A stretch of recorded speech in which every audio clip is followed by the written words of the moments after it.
자, 한일 두 나라 사이의 가장 뜨거운 현안 중 하나, 뭐니 해도 강제징용 피해자에 대한 배상 확정 판결, 이거 어떻게 풀 것인가 이거일 텐데요. 한국 정부 안은 이미 확정이 된 걸로 보입니다. 피해자 지원단체 의견을 좀 들어보겠습니다. 이국원 일제강제동원 시민모임 이사장 나와 계십니다. 자, 안녕하십니까? 예, 안녕하십니까? 오늘 오전에도 국회에서 회의가 있었죠?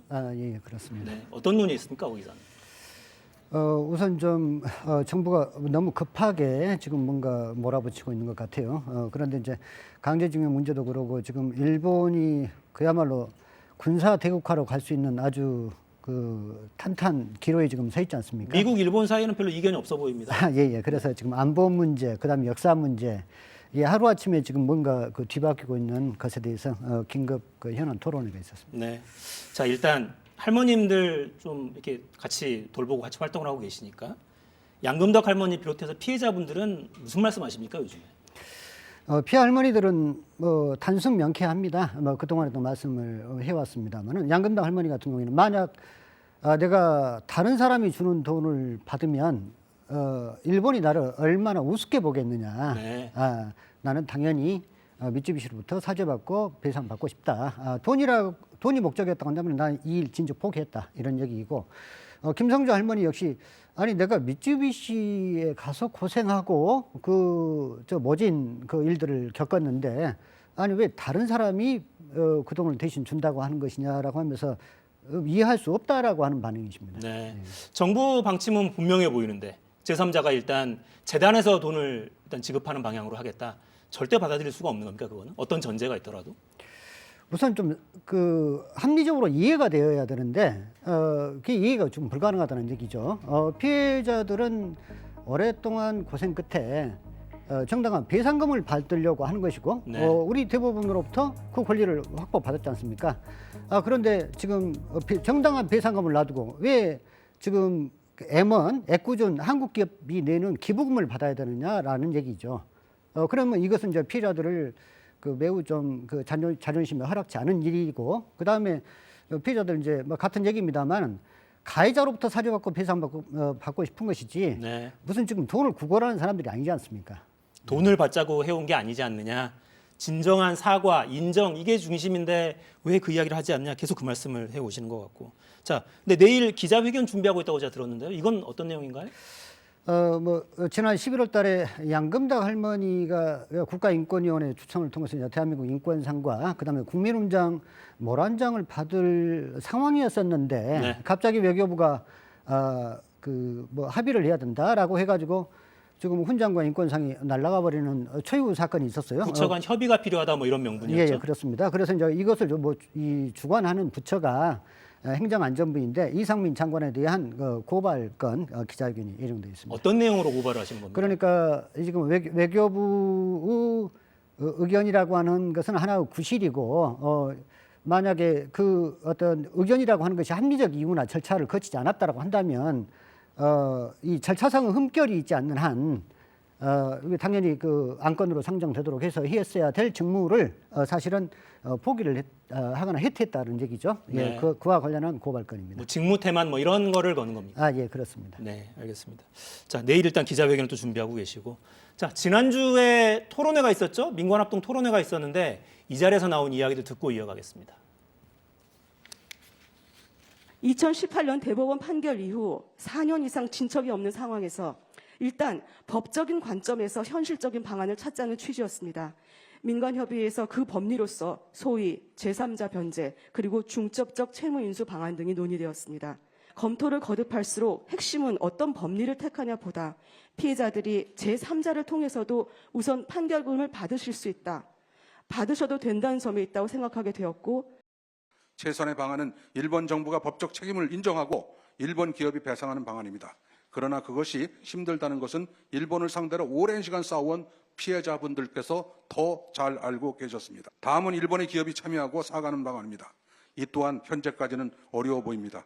따라서 현재 정부가 생각하는 방안보다 훨씬 더 좋은 방안이 있는데도 그걸 얻을 수 있는데도 굴욕적인 외교를 하고 있는 것이 아니라 불가능한 최선보다는 가능한 차선을 택하려고 하는 것 같다고 저는 솔직하게 설명드렸습니다. 네, 정부와 재단의 입장은 뭐 명확해 보여요. 그러니까 최선이 뭔지는 알겠다. 근데 그게 불가능하지 않냐? 이렇게라도 해야 되지 않느냐? 뭐 이런 이야기를 계속합니다. 어떻게 받아들이십니까? 저는 우리 정부 외교력이 빵점짜리라고 하는 것을 실토하는 토론회였다고 생각합니다. 그러니까 정부는 뭐 지금까지 최선을 다해왔고 또 일본도 어느 때보다 그 진지하게 협상에 임하고 있다라고 누차 얘기를 해왔거든요. 네. 그런데 결과를 보면 일본의 사과도 못 받겠다. 그 다음에 돈도 안 낼 것 같다. 그러니까 우리가 덤터기 쓰겠다라고 하는 것이고 지금 피해자들한테 계속 하는 얘기는 이렇게 해서라도 돈을 받는 것이 좋지 않습니까 하면서 그야말로 피해자들을 오른손이 주든 왼손이 주든 누가 주든 돈만 받으면 되는 존재로 그야말로 피해자들의 인권을 아주 그 모독한 그 발언이고 그다음에 이 토론회 자체가 얼마나 그 대한민국이 이게 좀 그 망가지고 얼마만큼 치욕적일 수 있는가를 저는 보여주는 것이다. 한마디로 말해서 그동안은 그 외교가 깡통 외교였고 빈손 외교였다라고 하는 것을 뭐 고백하는 자리인데 저는 좀 아쉬운 것은 그렇다고 하면 정부가 좀 겸손한 태도를 취해야 되는데 숙제를 못한 것을 피해자들하고 우리 기업들한테 지금 전가시키고 있습니다. 예를 들어서 피해자들한테 나이가 연로하셨으니까 이거라도 받으면 되지 않겠느냐. 피해자들도 이것이 어렵다라고 하는 것을 알 것이다 하면서 은근히 피해자를 구실로 삼고 그다음에 왜 책임을 한국 기업들한테 전가합니까? 만약에 일본을 상대로 해서 그 협상할 수 없다고 하면 협상에 실패한 사람도 책임지고 물러나야 될 것 아닙니까? 그런데 왜 겸손한 태도를 취하지는 못할 망정 그 뒷감당을 우리 기업들과 우리 국민들이 하도록 만드느냐 하는 것이죠. 네, 실패한 외교적 교섭에 대한 책임은 과연 누가 지고 있느냐 이런 질문을 하고 계시고요. 자, 좀 더 구체적으로 들어가 보면 그러니까 한국 기업이 돈을 내게 하겠다 이게 그 뭐 무작위의 기업들한테 돈을 출연하게 하겠다 이게 아니라 일본이 줬던 돈으로 일으킨 기업, 포스코 같은 기업의 돈을 일단 동원해서 배상금을 대신 지급하겠다 이런 구상이잖아요. 요것도 받아들일 수가 없는 겁니까? 예, 그렇습니다. 이 전제 자체가 틀립니다. 뭐냐면은 저는 이제 청구권 협정을 통한 그 수혜를 입었던 기업들이 우리 뭐 일제 강제동원 피해자들에 대해서 해야 될 어떤 사회적 책무나 도덕적 책무는 저는 있다고 봅니다. 네. 다만 지금의 방식은 뭐냐면 그 수혜를 입은 기업이 피해자들을 위한 방식이 아니라 사실은 일본 전범 기업의 빛을 탕감해 주는 것이어서 사실 피해자들을 위한 것이 아니라 일본 전범 기업을 위한 일을 하고 있다고 하는 것이고요. 네. 그다음에 또 하나는 명백한 것은 수혜 기업이 그 협정을 통해서 일정한 그러한 역할들을 했던 것은 사실이지만 대법원 판결의 취지는 청구권 자금 그러니까 경제협력 자금이라고 하는 것은 피해자들의 권리 문제와 전혀 무관하다라고 하는 것이 대법원 판결입니다. 그러니까 포스코랄지 수혜기업들이 일제 피해자들에 대해서 그것을 대신해야 될 어떠한 법적 근거와 이유가 없다라고 하는 것입니다. 네, 청구권과 무관한 게 대법원 판결의 취지이기 때문에 해당 기업에게 뭔가 출연을 요구하는 것 자체가 법적 근거가 전혀 없다 이런 주장이시고요. 일본 쪽의 기류를 보면 그동안은 계속 한국 정부가 해결하라. 이건 국제법에도 위반되는 판결이었다. 이런 입장을 계속 내세워 왔는데 기시다 총리가 최근에 한 발언들을 보면 가능한 한 신속히 현안 해결하겠다. 이런 입장을 또 이야기해요. 일정하게 진전이 좀 있다고 보십니까? 아니면 그냥 별 변화가 없다고 판단하십니까? 뭐 거의 한국 정부가 백기투항하듯이 지금 하는 상황이잖아요. 그러니까 만약 이것이 그대로 강행이 된다라고 하면 일본은 완벽한 승리가 되는 것입니다. 일본은 그동안 1965년 한일 청구권 협정을 이후로 2018년 한국 대법원 판결이 국제법 위반이다라고 해왔고 그에 따라서 그 해결책을 한국이 먼저 제시해야 된다라고 하는 것인데 지금 일본의 그 주장이 거의 관철되고 있는 상황이라는 얘기죠. 그러면 오히려 적반하장 태도를 취했던 일본의 주장이 설득력을 잃고 정당화되면서 이 문제뿐만 아니라 향후에 미칠 영향은 가늠하기조차 힘듭니다. 그러니까 강제동원 문제랄지 식민 지배 여러 가지 그 청산해야 될 역사적인 문제랄지 더 이상 일본에 대해서 어떠한 주장도 지금 할 수 없는 상황이 되는 것이고 2019년 일본의 그 수출 규제랄지 그것 때문에 전 국민들이 정말 그 자발적으로 불매운동에 나섰던 그 국민들은 뭐 철없는 사람들이 무지몽매한 짓을 한 이제 그 상황이 돼버리는 것이죠. 네. 자, 그러면 언론 보도를 보면 재단 기금 조성에 일본 기업이 일부 참여하는 방안, 이것도 논의가 좀 오간다 이런 이야기도 있고요. 그러니까 뭔가 최소한의 어떤 선이랄까요? 피해자들 또 지원 단체 여기가 합의할 만한 최소 선이 있다면 어떤 거겠습니까? 그럼? 지금 정부가 이 용어를 상당히 좀 조심해야 되는데 경박한 말을 쓰고 있어요. 예를 들어서 일본 기업의 기여라고 하는 표현을 하고 있는데 네. 대한민국 사법부에서 배상하라라고 했지 무슨 기여입니까? 그러니까 일본이 기여하거나 기부금을 내야 될 이유가 없습니다. 그냥 배상금을 지불하면 되는 것이죠.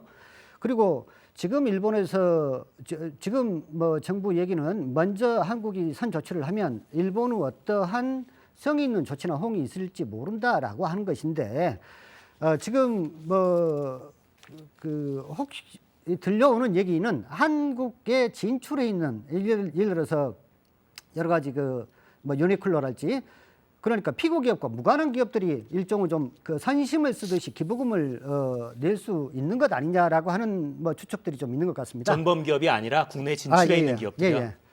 이것은 정말 뭐 피해자들은 마찬가지고 우리 국민들의 정서에도 반하는 일이 아닐까 그렇게 싶습니다. 네. 만약에 정부의 의지는 뭐 분명해 보이니까요. 한일 관계를 조속히 정상화하겠다는 게 아주 강력한 의지로 보입니다. 정부가 현재 분위기대로 밀어붙이면 그때는 어떻게 대응하실 겁니까? 저는 역사 문제가 그렇게 간단치 않다고 봅니다. 2015년 한일 일본군 위안부 합의를 절속적으로 처리를 했다가 호된 저항이 직면했고 그것이 이 박근혜 정권의 몰락의 단초가 됐는데 저는 자칫 이 문제를 잘못 건드렸다가 윤석열 정권에 아마 돌이킬 수 없는 아마 손실이 되지 않을까 이렇게 싶고 역사 문제는 저는 함부로 어떤 조급함에 달았다가는 반드시 준엄한 심판이 따르는 문제이다 이렇게 좀 생각이 듭니다. 그래서 정부가 좀 한번 다시 호흡을 하고 했으면 좋겠고 네. 제가 이제 방금 2015년 한일 위안부 합의를 얘기를 했었습니다만 그때는 예를 들어서 일본 정부 예산으로 돈을 출연한다랄지 그다음에 하루아침에 뒤집어지긴 했습니다만은 어쨌거나 뭐 사과 표명이 있었던 거고 그에 반면에 지금 뭐 정부 구상이라고 하는 것은 일본이 사과도 없어 합의문도 없어 돈도 안 내 사과도 안 해 이후 지켜야 될 것도 없어 그래서 그것과도 비교조차 할 수 없는 어디서 말을 꺼내기조차 민망한 뭐 이 정도 내용입니다. 네.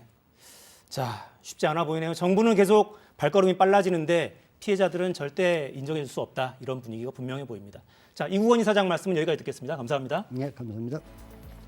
자, 오늘 저희 준비한 내용 여기까지입니다. 자, 내일도 4시엔 사사건건.